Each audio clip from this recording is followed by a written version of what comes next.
Hi, my name is Ritika Mehta, and this is about the descriptive writing lesson plan that I have submitted.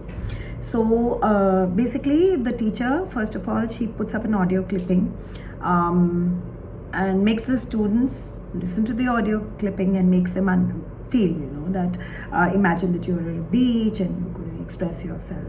And then the teacher says that you have to express how you feel using the sensory words. See, she recapitulates the sensory words that you've done in the past.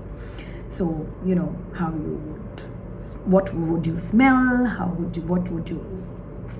you feel, hear, see, taste, all those things. Now, when the students will start to respond, they'll be giving either in collaboration or individually. Teacher would ask them to put it on the A3 sheet in the tabulated form, and then teacher would read out one or two samples. That's where teacher would clarify that she will ask if all the experiences are same or different. Obviously, there could be some same or some different. That's when the teacher will clarify that yes, the experiences are unique and everybody's experience must be respected. Next, the teachers would be asking, if they were to write. So she would ask, if you want to communicate yourself, so what would you use? So they will say you can communicate by listening, speaking, reading, writing. Moving on to writing, the teacher would ask, if you're writing something, what is the purpose? You are the author, right? So what is the purpose of the author in writing? So that's when the students might respond that in case they've done in the past, like in my case, I have already done in the past, so I would want the children to recapitulate and say. And if they do not, the teacher can definitely add on. So author writes to persuade, to inform, to entertain. Now she goes back to the post-its that are put on and she reads a couple of lines from the students' experiences. And then she asks if once she reads the sentence, it seems that the person or the author is trying to tell or to show.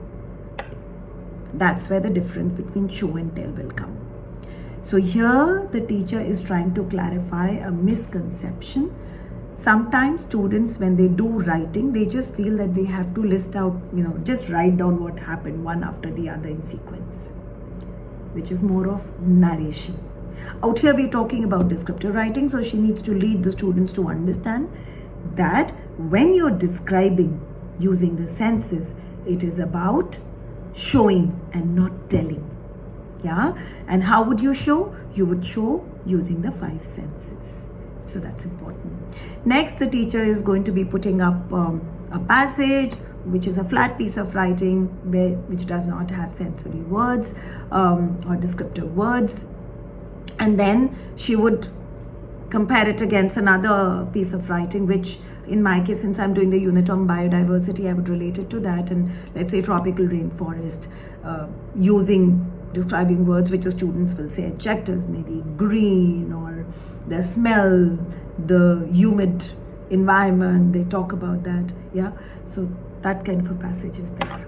Students will read both. They'll be able to do a comparative analysis to understand what does the creative piece do with all the senses. They will share their experiences verbally, where they expected to.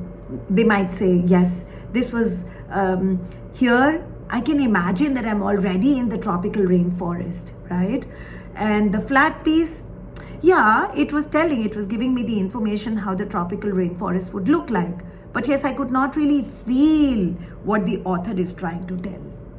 So that's again where the students will experience that when an effective piece of writing is written with the sensory words, with the descriptive vocabulary, or visual imagery is created.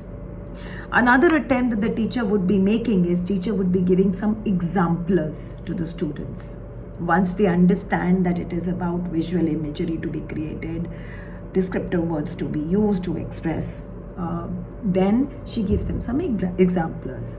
Now, examplers would have a beginning, a middle, and end.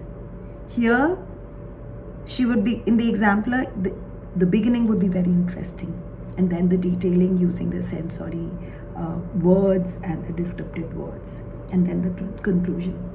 The students will be asked to examine and analyze how the opening has been done. Yeah. So students will see that opening is really intriguing. That's where the teacher can draw the connection that when you go and buy a book from a bookstore, you usually see, behind the book what is written, or maybe the image that draws you towards the book. So any paragraph that has to start with a intriguing caption, intriguing opening. The closure has to summarize your feeling, and yes, the same tends to be used all through. And yes, stretch sentences, because they are in grade 4, so they should be writing bigger sentences. So using conjunctions, using COPs effectively. This way teacher can establish the success criteria. Thank you.